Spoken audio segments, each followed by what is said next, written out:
Hello, you wonderful people, and welcome to another episode of Crime Centric. This being a show where I talk about crime dramas that I watch. For today's episode, I'm going to talk about the season finale of APB.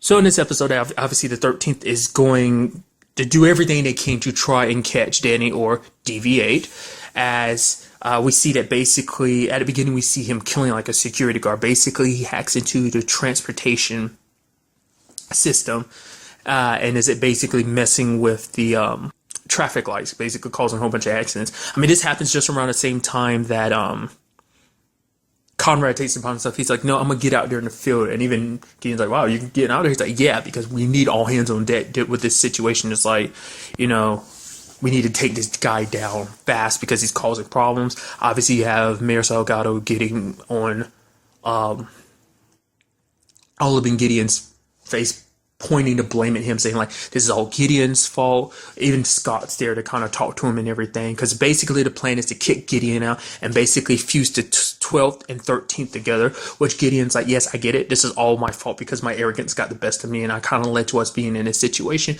but the fact of the matter is the 13th and me, we're the only ones that can take him down. So it's like, if you need to try and shut us down, you need to shoot me, arrest me, whatever the case may be, hey, do what you need to do. We got a job to do. And at the same time, also, obviously, there's problems between Murphy and Ada too, because Murphy's like, no, Ada did a bad thing. It's like, yes, she was trying to help us out. She was trying to do the right thing. It's like, no, nevertheless, she killed someone. Her actions led to someone dying. So it's like, that can't be forgiven. Like, it's a situation where it's like, I'm not above the law. You're not above the law. She's not above the law. The fact of the matter is these rules are in place. Like, she's a bad guy. She's a criminal. She did something bad. She has to be punished for it. And even Conrad's like, I care for Ada. She's easily growing on me, which, Gideon's quickly like, well, the fact of the matter is she's the one that knows Danny the best, and the fact of the matter is she's going to be monumentally needed in this particular case, because it's like none of them are very nearly as skilled as she is. So when it comes to this whole hacking world and everything, so it's like she has to be the one that, at the very least, put your problems with her aside till now and realize the fact is we're going to need her if we want to take Danny down. But still, obviously, later on, it's like she still can't move past that, which Gideon brings up. The fact is, yes, she messed up, but the fact of the matter is, I myself have messed up, which Murphy's about to go like, it's not the same as like, it is. Like, I've messed up monumentally. We're in this situation now. The reason why Danny's coming after us so hard is because of what I did, that little secret project of mine that you know about. Is like, and it's not even just Dan. He's talking about the fact of the matter is I failed a lot, but it's because of failures that made me come back stronger and became basically the industry giant that I am. That, it's because like I had countless failures, and that made me decide to go, try and try again. And that's how I got at the top of the different sections that, Reeves Industries has its hands into and stuff like that. So it's like basically give Ada another chance. She made a mistake, but she's trying to make up for it now by helping us take down a very bad guy. And there was a moment where it's like, even Scott, because Scott had never really been around when Gideon and them were actually working, because previously he had just been around like after the fact. It's like, oh, I'm here to investigate. He was never around to really see what they do, how the team works together. And so this is kind of his first time getting to see it. And especially it was a situation where Murphy's life was in danger because basically Danny had turned all of the technology against him. It's like, this made him like the ultimate opponent against Gideon, because even Ada was like, yeah, like, honestly, he's probably like the one person I'd say is even smarter than you, Gideon. Because the fact of the matter is he knows how to get past a lot of the security systems, because Ada's the one that built a lot of the firewalls and security, and him and Ada were taught by the same person. I assume it's that guy we saw, the one that Ada went to for help when trying to get rid of the Danny situation, the one who helped her and told her about Command Alt.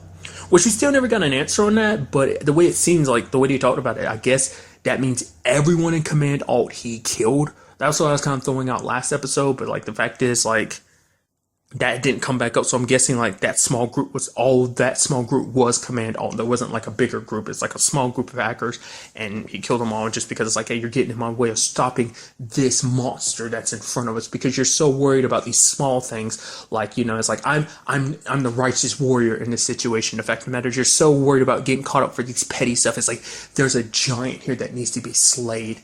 I'm David, and Gideon is Goliath in a sense. And it's like, I didn't even think about that until the words came out of my mouth. It's like, oh, I do think that's kind of how he sees himself, because he legitimately sees himself as a hero.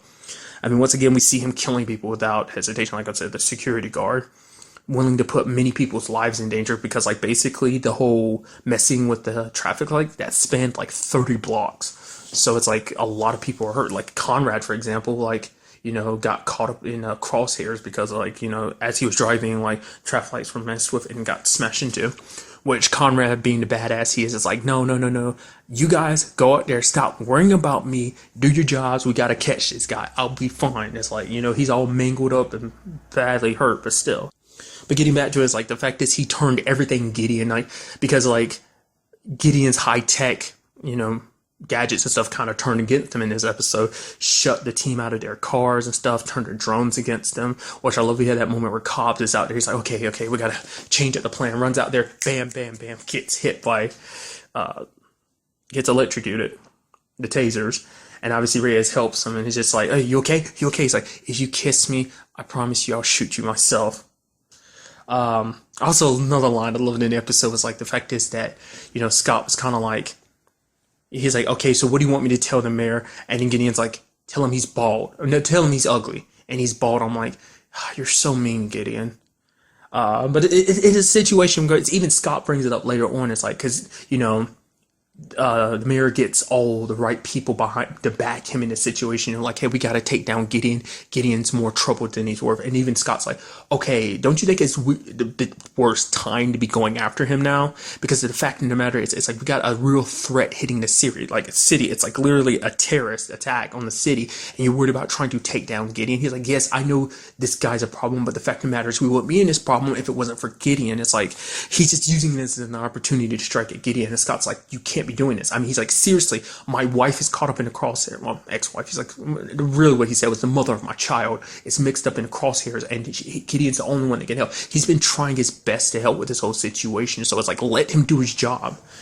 And then I love that the sergeant who had handed him the phone, she was just like, wow, that's the sexiest thing I've heard all day. It's like, dude, because it's like, I wasn't expecting that. I thought, because like I said, I thought Scott would have been a bigger threat throughout the season. It's like, no, he, like after his last showdown with Gideon, that was it. He's kind of been quiet this entire time. And like now he pops up, and it's like I said, he has a different perspective, obviously, because Murphy's in a crosshair, but also he just sees the fact is that Gideon's like, yeah, it's not like, you know, it's not like he's trying to be prideful or whatever. It's just like, oh, I have no fault. And it's like, he recognizes that he messed up in this situation, but he's trying to rectify it. He's trying to protect the city, what he was doing from the very beginning, which was like, you know, his plan always. So kind of another interesting aspect of this episode was the whole Brent and Goss part of the episode, because it seems like, you know, you have Brent kind of being on edge, because Brent kind of felt it last episode too. He's like, obviously there's something wrong here. The fact of the matter is, like, and then the situation with Conrad, I guess it made him feel like when he was back in the military, he's like, fact is, we left a wounded ally behind. It's like, no, the captain told us to go ahead, but it's like, no, we shouldn't have done that, because to him it's like leaving a brother behind on the battlefield, essentially. So,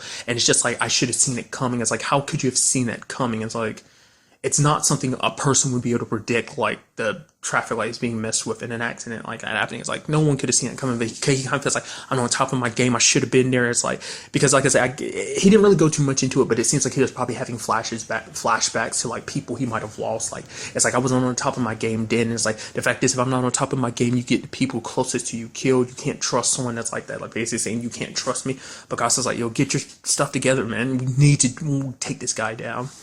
And so there was a situation where they needed to get the device he was using to hack into, well, connect into the transportation system. And so Brent had to kind of reach his arm through and pull it out. Not before being shocked the first time. That sucked. Like, because it's like, it's interesting because you always see Brent as being the most confident person, but in this episode you see him really shaken, and it's just, to me, it's like a subtle context of being like, oh, the fact of the matter is there's something in his head that obviously he's not really talking about, but there's like, it's making him flashback to his time in the military, and it's just like, he's uneasy, he's like, no, like, he's just, I don't know, it's just like, it's weird because you don't necessarily see him on his game and stuff. So obviously he changes that up when he pulls the device and everything, but it's like, you never really see him shaking like that. More often than not, he's just pretty steady and just kind of, honestly, a bit of a smartass. But it was just kind of interesting to see that side of him in this episode. But finally, everyone was able to finally catch up with DV8, but it was a little trap, and he ends up grabbing Gideon, and their bullets won't work on him because, I mean, they could set it to regular bullets, but at this point in time, it's like he's already got his gun on Gideon, because the fact is he's got like a special thing he made, so it's like it protects him against, the taser shots from their gun. So, and basically he's making this point that the fact of the matter is he's going to take down, his, Goliath, that being Gideon, and the fact of the matter is that all of this is because it's like, essentially, everything he's doing is to wake up the city. It's like make people realize that you aren't this great savior or something like that, that you're not trying to help the city, that you're just, essentially he's kind of, in a way, it's almost interesting, because him and the mayor have the same mentality of like, hey, you're not the right pick for this town. Like, it's like, it is kind of interesting. I never really thought about that, but they do have like the same perspective of like, he's not the right fit for this situation. He's just kind of using his money to further his own agenda and stuff like that. Kind of have that mentality. They both do that. Like, he pretends like he's doing it for the sake of the people, but it's like, no, you're just trying to control them in this police state. Still, honestly, keep saying that term. I honestly don't 100% understand what that means. Like, I've kind of thrown out there what I think it means. It means basically having the police under your control, that basically, rather there being a checks and balances, that the police kind of have to answer to the people, that they represent the people, they're to protect the people. In this case, the police are in a police state that police are used to protect. In this case, Gideon. It's what he's thinking. That the fact is, Gideon's money puts him in a position where he'll have the police under his thumb to do whatever he wants them to trample all over people's rights and stuff like that. Which obviously, once again, is kind of an issue that's kind of bounced back and forth. It was kind of an issue that Scott brought up. Is the fact is that he's going about things not the most legal way. That obviously a gray area. But as I brought up in the past, there hasn't really been a set standard for his way of going about things. Like I said, it is a gray area, so it's, there has been no set precedence for what they're doing. So, but Gideon bringing up the fact is we're doing this to help people, but he's like, yeah, but the fact of the matter is, you want to say that, but it's like, no, I'll make people realize that that's not the case. So, obviously, with a little help from Ada, which she's quickly arrested because basically Danny turns her over to the FBI for what happened. It's like, oh yeah, she's got to pay for what she's done, which I figured might be how that was going to turn out anyway. I knew that was going to come back to bite her. Not in the sense I thought it was. Once again, like, I thought Scott was going to be a bigger part of this, and like her whole thing I didn't see the whole like things playing out the way they did. I thought when like Scott does some investigating and finds out about the connection between Danny and Ada. Wasn't expecting him to I wasn't expecting Danny to turn into the main antagonist that he did, but for him more so than anything, it's like Danny. It's that for Danny, it's that Ada was one of them, but then she sided with him, so that's why he's willing to take her down. That's why he's threatening to kill her before, because it's like, you're no longer one of us. Like, he's just got such a warped perspective. It's like, it seems like he's so willing to see things so black and white, and I feel like he's yet to see it the way the people within the 13th have come to see it, the way Conrad and even Murphy, because even Murphy, obviously from the very beginning, she even talks to Ada about the fact is like, I wasn't that keen on you guys doing what you're doing now, but it's like, the fact of the matter is, you've helped with the 13th, you've helped this city, so it's like, Dave started to see that shade of gray that exists, but Danny's unwilling to see it. He's got such a mentality of like, this is right. I'm right in this situation. And anyone that thinks I'm wrong is wrong.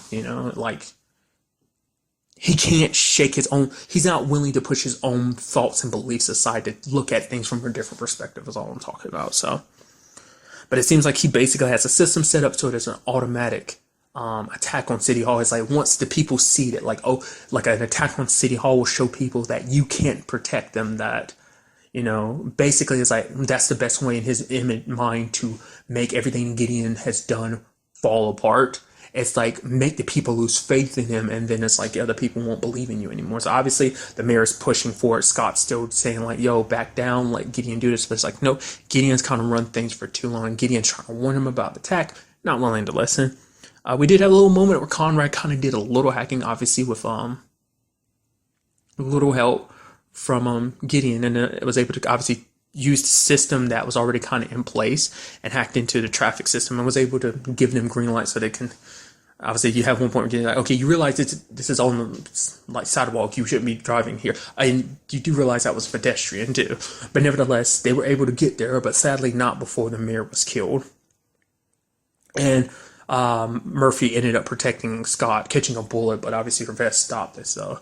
And now it's like obviously deviates in jail, but the fact of the matter is like the mayor is dead, and like she's like it's too late, and then Gideon's like no. We've only just started. And that's where the episode ends. So, first of all, overall, just a very good episode. It's one of those situations in the back of my mind, I'm like, it would have been a situation where I'm like, I kind of had that feeling like it might be a situation where they were forced to kill him, and granted, it turned out not to be the case, which I guess in a sense, it's better this way. I mean, also a terrible thing. Like, I do not know if this is being renewed for a second season. I hope it is. I really enjoy it. I'm very interested to see where a second season would take us, especially with the Ada situation. About finding out, like, obviously, I feel the feeling like because he's in jail, eventually, he's kind of a deadly person, especially with like his position on things. Like Danny's, it seems like he could easily be a continuous threat in the future. Obviously, what's going to happen now that the mayor is dead? Will everyone call for Gideon's head? What's the future of the 13th district? What's the future for Gideon? Like, will Reed's industry suffer big losses because of this? Because, maybe everyone will blame Gideon, saying like, because the mayor was very upfront, like, this all happened because of Gideon. He was literally giving his whole big speech about how Gideon has kind of failed the city. His whole experiment with the policing has failed. And also, what did Gideon mean by this is only the beginning? Obviously, like, it's a situation that no matter what, him and the mayor definitely didn't get along, but the fact of the matter is the mayor didn't deserve to die. Kind of a jackass, but the fact of the matter is he didn't deserve that. Like, he was an innocent person in all of this that, like I say, it stems back to the fact is Danny's willing to kill innocent people who just to do what he believes is right. I don't know.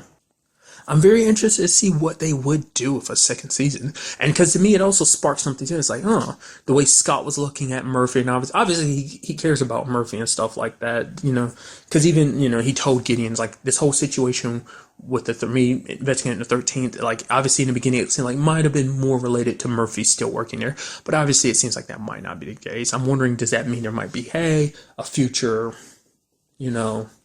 Scott and Murphy kind of rekindling things, but at the same time, it's like, but you really don't want, I personally wouldn't want it, because it's like, I want Murphy and Gideon to be a thing, because it's like, hey, you're both single. Like I said, I do hope it gets renewed for a second season, because I'd be very interested to see what they would do with one. I'm sure we'd probably get even bigger and better toys in the second season, get more opportunities to see what ingenious ways that Gideon comes up with to solve said problems laid out in front of him. So, also, how would he get Ada out of the situation? Because they did bring up, because I forgot the fact is this is Ada's second time getting in trouble with the FBI, because it's like she was already on probation with this whole like Gideon situation. He kind of helped her out and everything. So it's like, what does that mean going forward too? Like, at this point in time, it's like probably serving some serious jail time. I'm sure Gideon would have to, he's got enough money to buy like a very good team of lawyers to help her, and obviously he's going to, because once again, one of his best friends, he already lost one, he's not about to lose another one, especially making her spend time in jail for her just trying to do the right thing. But at the same time, playing devil's advocate, you can argue that's the same thing, that Danny's trying to do, what he believes is the right thing. So I wonder what this mean, like, would this be a situation where you have Gideon decide to run for mayor? Would that be something we'd possibly see in a second season? Probably not.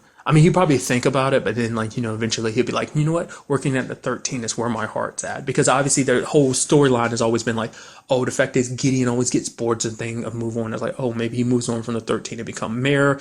And then, obviously, like I said, this is only the beginning, not doing what he was necessarily going to do with APB Prime, of making it like, oh, you could have a subscription to have the police kind of at your beck and call, essentially. Especially if you're filthy rich. But more so like expanding the APB app, and like, if he becomes mayor, extend it to other districts and stuff like that. Maybe we end up seeing him like continue being on the 13th, working at the 13th district while also being the mayor and stuff like that. Or maybe you'll see a situation where it's like, hey, maybe he's thinking about being mayor, but then he's like, yo, Scott, take the position. And Scott's like, wait, what? He's like, yeah, you're no more capable man. Obviously we had our problems before, but you've come through in the end and blah, blah, blah, blah. Or maybe it's like, hey, I'm the mayor now, so Scott, you lead the 13th. Or maybe he put Murphy in charge. Or most likely in a chain of command, it'd most likely be Conrad, but still. You never know with those type of situations. So I don't know, just all be kind of interesting to see. So, but really, that's all I want to talk about in this episode. To the next time we meet, be happy, be safe, live life to the fullest, and enjoy it. Good day and goodbye.